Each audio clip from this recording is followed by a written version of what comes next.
as companies, we need to be ready to run a marathon and not a sprint. 90% of failures in AI projects come from data problems. Often the data is of poor quality, there's holes in it and so on. Managing and having high control and full control actually of the data is really key. And it's a challenge for many organizations.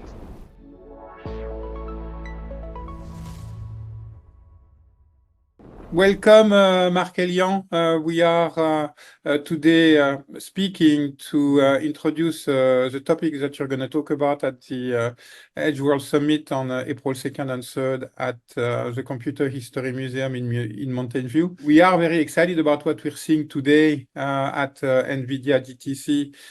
We're seeing a lot of new technologies, a strong commitment from the big industry player. But at the same time, we know a lot of investments are ongoing. The excitement is there, but as companies, we need to be ready to run a marathon and not a sprint. And in order to do that, we have to start thinking about building the infrastructure and setting ourselves up to be sustainable over a long period of time. So, Marc-Elian, welcome. Thank you very much, Philip. Always a pleasure to talk with you, and I'm looking forward to come across in California for the event next week. Awesome. So can you tell me a little bit, or tell the audience a little bit about yourself? Absolutely. So I'm Marc-Elian Bégin. I'm Franco-French Canadian. I live in Switzerland, in Geneva.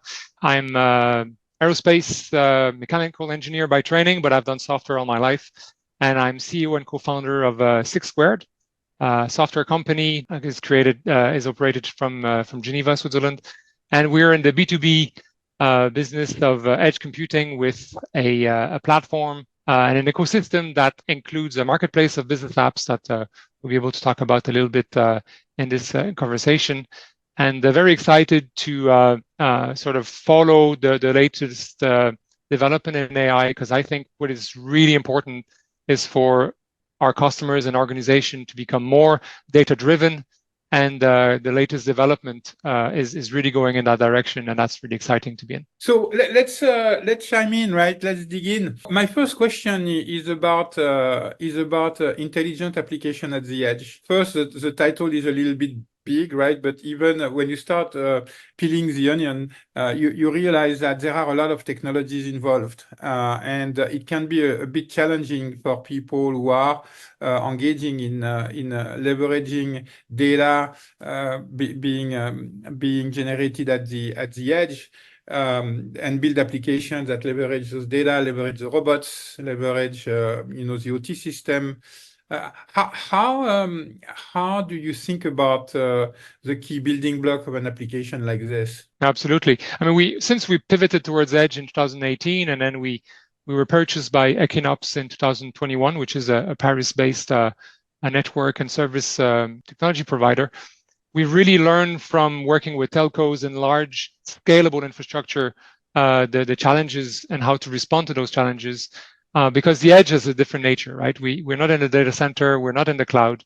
So the first really foundational layer is the infrastructure itself, whether far edge, near edge. That is the first thing on which to build. That needs to be stable and secure. The other very important building block is sort of the fuel, the liquid hydrogen of the entire machine is data, right? And live data nowadays, in I think a vast majority of live data comes from the edge, right? So that needs to be understood, organized, such that it's captured, pre-processed, transported, and so on, such that it can be, used in order to build intelligent applications, machine learning, AI, and so on, and then package in a way that it can be deployed easily with minimum friction by businesses in order to respond to business needs. And those are changing, right? And we only see acceleration in business needs. So we need more agility, more flexibility, less friction in order to allow leveraging this stable and secure infrastructure, making sure that this liquid hydrogen fuel is flowing in order to train and deploy those applications to respond to fast-moving business needs. And so, obviously you're talking about agility. It's also, yes, it's about technology, but it's also about culture. It's also about teams. And so how do you, what skills are companies need companies to look for when building a team to develop and manage those applications? And how important is kind of the cross-disciplinary collaboration in making those applications happen? It seems like there is a need for far more collaboration between the different teams. Oh, absolutely. And I think it's really, really important that organizations, whether you're in a regulated industry like energy or automobile, you really need to recognize that every pillar needs to provide a piece to the edifice, but you can't do it on your own, right? It's really important to keep the data scientists focused on their job by providing them core and quality data. We know that 90% of failures in AI projects come from data problems. Often the data is of poor quality, there's holes in it, and so on. So managing and having high control and full control actually of the data is really key. And it's a challenge for many organizations that are required to become good at that. And this is where help exists, right? Don't try to do it yourself. Stay focused on what you're really good at, and then make sure that you adopt the processes that are available to you, that are compatible with the industry you work in. You can't get a power distribution company to operate as a startup. That it'd be nice, but that's just not how reality works. But there's lessons learned from there, and that's what we see a lot with our parent company now and our channel partners, and now with the marketplace of business applications, we're able to really build best of breed in terms of applications to address a business need, such that the organization really can focus on their own USP in solving the problem they're trying to solve. Whether you're a large organization or a startup, I think this is really, really important to realize where you're really good at, right? And focus on this, and then complement the rest without losing control by surrounding yourself with experts. That keeps us busy every day. And it can be done. It's not rocket science. It's not easy, but it's not rocket science. I've contributed to building rockets, so I trust me when I say this. But help is out there, and the event that we're talking about is all about that, right? Is to bring all this ecosystem together, such that we can put those moving parts together to build a sustainable strategy to transform, and then generate value along the way without without trying to boil the ocean over. And how do people think about this within your customer base when they start a project like an intelligent application at the edge? Do they create teams of infrastructure people, data science people, people that manage the application, and have them work together as a team, or is it more like a group that is kind of working with all the team in their respective department? Yeah, well, of course, it depends a little bit, but basically, I think the critical ingredients is to make sure that we build on a stable and secure infrastructure, and that's really the key role of IT. And approaching it this way brings IT in, which is really, really important. Too many organizations are at loggerhead between the business and IT department. That's not helpful. That's the first thing. The second is a lot of organizations already have very capable data scientists, right? But data scientists don't necessarily understand the business in the details, and are not necessarily infrastructure experts either, right? And that's where the bridge, what I often refer to the edge to cloud continuum, needs to be understood. And this is where we help, right? To make sure that the data, like I said earlier, the live data is at the edge. We need to bring this data in a full and comprehensive way, such that it's really providing high quality data to the data scientists. And then you need to put this involve the business teams, right? What business problems are we trying to solve, and in which order are we going to provide evidence that we're able to solve this problem? Those three pieces are really key. They always exist in all the projects we do. Sometimes they are fully internal to an organization. Sometimes almost none of them are. I mean, the business always remains in the organization, of course. But it depends. I mean, it's the entrepreneur in me, maybe, or the engineer, I don't know, but I like to do small steps and celebrate success. And even with very large projects, which aim at really large scale deployment, I think, this POC pilot, and then production works great. And the fact that more and more organizations, because of the cloud, because of the as a service generations that we've been building on, makes this type of deployment much simpler than it used to be in order to move fast and generate results quickly. Very exciting subject, and we're going to talk more about it at Edge World Summit. So let's move to the infrastructure, right? So obviously people are faced with a build versus buy decision. Either they do it or they work with a partner. How do you help people make that choice about their infrastructure in the context of their applications? Yeah, there's, first of all, I think it's really important to be clear about the constraints that the business are bringing, right? Talk about latency, for example. That's important. Sovereignty of data, that's also really important. That's going to help position where the right application needs to be deployed at what time, what is the right time for that. And then on the edge to cloud or the IoT to cloud continuum, where things needs to be near, far, and so on. And then we took the decision in our software to have some of it open source, being agnostic from a hardware point of view and neutral from a cloud perspective, because it's not obvious at all, what is the magic recipe for a given project. Okay, so what is important is, again, for the organization to recognize where their forte is, where their skill set is, and then typically it's quicker, and I think in the at least short medium term, more cost effective to buy and integrate rather than try to build it yourself. The machine learning and the environment itself is moving at such a pace that even the data scientists in an organization are challenged to stay the course, right? So if you start to pile on top of that, having to develop your own edge software, your local and distant orchestrators and so on, it becomes like a really high stack that the risk starts to become unreasonable. So of course, as a technology and a solution provider, I'll say, look around before you're tempted to build stuff on your own, and really focus on what integration makes sense for you.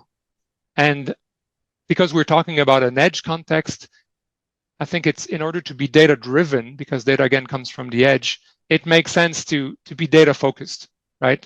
And recognize that the edge is not the cloud, and sometimes push a little bit against the messages of the hyperscalers, for example, that are often tempted to get out of their comfort zone to go to the edge. So it's a fragmented environment. I mean, Topio is doing a great job at building the real the map of all the key players, and I think this is a super helpful tool for organizations to navigate the space. But these would be my sort of first level advice: is don't do it all on your own. Focus on what you're really good at, because nobody will ever be as good as you are in that space. And then bring the experts. Remain in control of your integration. I think that is really, really key in order to provide your business this velocity, this flexibility and agility that we were discussing earlier. It seems to me when that your application is going to have a different requirement based on what you're trying to achieve. So there are processes that can be run with a certain level of latency, and other processes that need to be almost real time.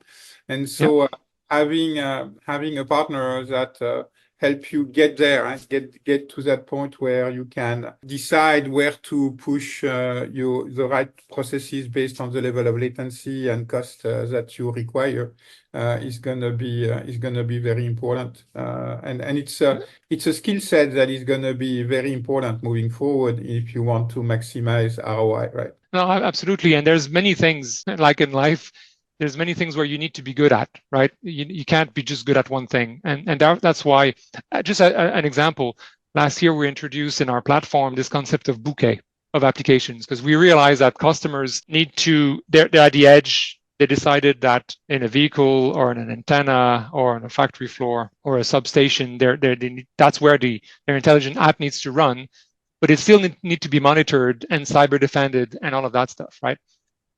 So that's difficult for an organization to be mastering all of those topics. And this concept of bouquet is that users can compose a bundle of applications that will be decertified for their target environment, so that they can control and measure latencies, right? Be sure that the resulting intelligent application will provide the right continuity, availability, and so on. But yet it will be defended and monitored, and alerts will be provided when things go off nominal.